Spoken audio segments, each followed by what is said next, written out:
परी का जादुई हैंडबैग। बहुत समय पहले की बात है। परी लोक में बहुत सारी परियां रहती थी। उन्हीं में एक रूही नाम की परी भी रहती थी। रूही परी देखने में बहुत ही सुंदर थी।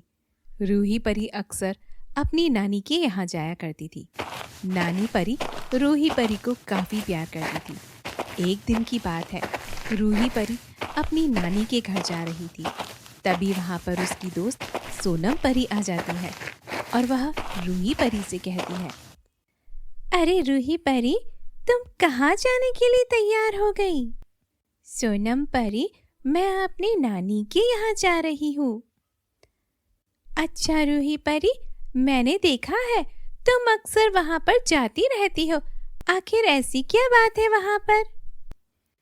कोई बात नहीं है, मुझे मेरी नानी के घर जाना बहुत अच्छा लगता है। वैसे भी वहाँ पर कोई नहीं रहता, इसलिए मैं वहाँ पर चली जाती हूँ, जिससे नानी को काफी अच्छा लगता है। अच्छी बात है रूही परी, मुझे तो काफी दिन हो गए हैं, मैं अपनी नानी के घर भी नहीं गई हूँ। इस बार मैं अपनी माँ से कहूँगी कि मुझे नानी के घर ले चले। इसके बाद सोनम परी वहाँ से चली जाती है और रूही परी तैयार होकर नानी के घर के लिए निकल जाती है। वह अकेली ही नानी के घर जाया करती थी, क्योंकि नानी का घर कुछ ही दूरी पर था। जब वह नानी परी के घर पहुंची तो उसने देखा नानी परी आराम से घर पर बैठी हुई थी। जब उन्होंने रूही परी को देखा तो वो बहुत खुश हो गई और उन्होंने कहा, आ गई मेरी परी, मैं कब से तुम्हारा इंतजार कर रही हूँ। मुझे पता था नानी, आप मेरा इंतजार कर रही होगी। देखो, मैंने तुम्हारे लिए मनपसंद पकवान बनाए हैं, साथ ही तुम्हारे लिए बहुत सारे खेल खिलौने भी लाई हूँ। अच्छा नानी, आप हमेशा मुझे खेल खिलौने ही देती है। क्या आपके पास कोई ऐसी चीज़ नहीं है जिससे मैं अपना मन बहला सकूं? क्योंकि नानी, अब मैं बड़ी हो गई हूँ और मुझे खिलौनों से खेलना अच्छा नहीं लगता। मुझे पता था मेरी परी बड़ी हो गई है। अच्छा रुको रूही, मैं तुम्हें कुछ दिखाती हूँ। और यह कहकर नानी अपनी अलमारी खोलती है और इसके बाद उसमें से एक जादुई चीज निकालती है। वह हैंडबैग था। हैंडबैग को देखकर रूही काफी हैरान हुई और उसने अपनी नानी से कहा, नानी, यह हैंडबैग किसका है और आपने मुझे कभी दिखाया क्यों नहीं? अरे बेटा, यह मेरा है, पर यह जादुई हैंडबैग है, इसलिए मैंने अभी तक इसे सबसे छुपा के रखा था, क्योंकि मैं नहीं चाहती थी कि इसके बारे में किसी को पता लगे। अब मैं बूढ़ी हो चुकी हूँ और इसकी जिम्मेदारी मैं तुम्हें देना चाहती हूँ। पर नानी, आपने इसे माँ को क्यों नहीं दिया? आप इसे माँ को भी तो दिखा सकती थी ना। तुमने बिल्कुल ठीक कहा, पर इसकी असली हकदार तुम ही हो बेटी, क्योंकि बेटी से बढ़कर उसकी पोती होती है।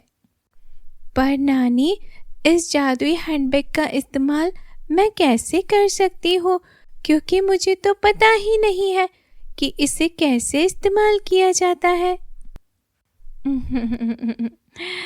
अरे, इतनी सी बात, लाओ मैं तुम्हें बताती हूँ कि तुम इस जादुई हैंडबैग का इस्तेमाल कैसे कर सकती हो और इसकी मदद से तुम कौन कौन सी शक्तियाँ मांग सकती हो, क्योंकि इसकी मदद से तुम्हें हर वो चीज़ मिल जाएगी। और इसके बाद नानी परी उसे जादुई हैंडबैग का इस्तेमाल करके दिखाती है, जिसे देखकर रूही परी बहुत खुश होती है और उस जादुई हैंडबैग को ले लेती है। इसके बाद वह अपने मनपसंद पकवान खाने लगती है। वह अपनी नानी के घर पूरे 1 हफ्ते रुकती है। इसके बाद वह वहाँ से जाने लगती है तो नानी परी ने रूही परी से कहा, सुनो रूही परी, इस हैंडबैग के बारे में किसी को पता नहीं लगना चाहिए, क्योंकि अगर इसके बारे में किसी को पता लग गया तो वह इसका दुरुपयोग करेगा। बेटी, तुम हमेशा दूसरे लोगों की भलाई के लिए ही इसका इस्तेमाल करना। ठीक है नानी, आप चिंता मत कीजिए, मैं इसे सबसे छुपा कर रखूंगी। मैं इसके बारे में किसी को भी नहीं बताऊंगी। मुझे तुमसे यही आशा थी। तुम बहुत ही प्यारी हो और जल्दी अपनी नानी से मिलने आना। इसके बाद रूही परी वहाँ से चली जाती है और घर पर आ जाने के बाद वो जादुई हैंडबैग को संभाल कर रख देती है। धीरे धीरे समय गुजर रहा था। समय के साथ सब कुछ सही चल रहा था, पर एक दिन अचानक परी लोक में कुछ बुरी परियां आक्रमण कर देती है, जिस वजह से रानी परी बहुत ज़्यादा परेशान हो जाती है।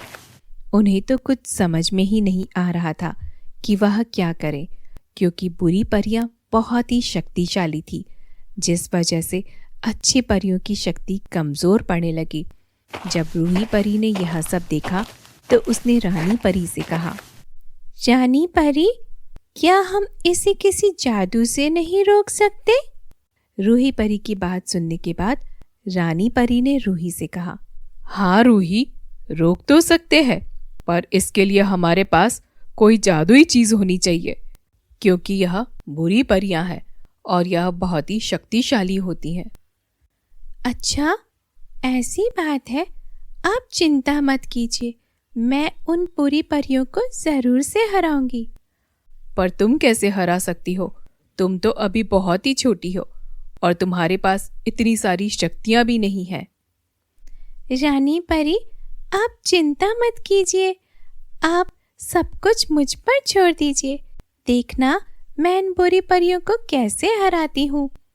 और यह कहकर रूही परी अपने घर आती है और उस जादुई हैंडबैग को निकालती है।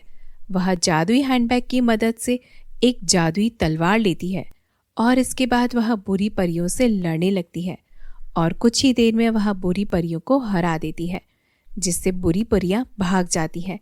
यह देखकर परीलोक की परियां बहुत ज़्यादा हैरान रह जाती हैं कि आखिर रूही परी ने ऐसा क्या कर लिया। रानी परी ने रूही परी से कहा, रूही परी, तुम्हारे पास इतनी सारी शक्तियाँ कैसे आई? तुम तो मुझसे भी ज़्यादा शक्तिशाली हो गई हो, ऐसा कैसे हुआ? रानी परी, वो मैं आपको नहीं बता सकती हूँ, क्योंकि मैंने किसी से वादा किया है, पर मेरे पास एक जादुई चीज़ है जिसकी मदद से मैं बड़ी से बड़ी बुराई को हरा सकती हूँ। यह तो बहुत अच्छी बात है रूही परी, इसका मतलब अगली रानी परी तुम ही बनोगी। पर हमेशा एक बात का ध्यान रखना कि अपनी शक्तियों का कभी भी दुरुपयोग मत करना। इसके बाद रूही परी घर आ जाती है। घर पर आने के बाद रूही परी की माँ नील परी उससे पूछती है, एक बात बताओ रूही, क्या नानी ने तुम्हें कुछ दिया था? आपको कैसे पता कि नानी ने मुझे कुछ दिया था? क्योंकि मेरी माँ भी बहुत ज़्यादा शक्तिशाली थी, पर उन्होंने मुझे कभी भी किसी भी चीज़ के बारे में नहीं बताया। और तुम्हारी शक्तियों को देखकर लग रहा है कि मेरी माँ ने तुम्हें ज़रूर वह चीज़ दी है। क्या तुम मुझे भी नहीं बताओगी रूही? पर मुझे नानी ने बोला था कि मैं किसी को भी ना बताऊं। मैंने नानी से वादा किया है। क्या तुम अपनी माँ को भी नहीं बता सकती हो रूही? क्या तुम्हें मुझ पर विश्वास नहीं है? ऐसी बात नहीं है माँ, नानी ने मुझे जादुई हैंडबैग दिया है जिसकी मदद से मैं किसी भी बुराई को आसानी से हरा सकती हूँ। इसके बाद रूही परी ने अपनी माँ को जादुई हैंडबैग दिखाया।